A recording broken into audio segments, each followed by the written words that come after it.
Just took the replaced this pulley, idler pulley, the one was making a noise.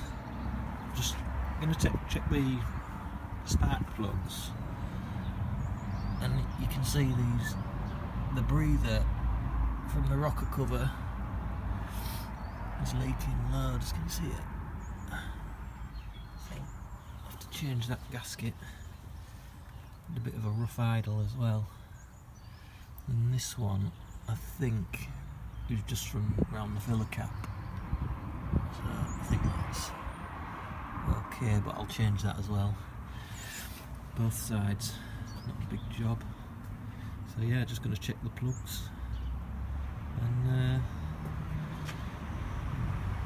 I'll post another video.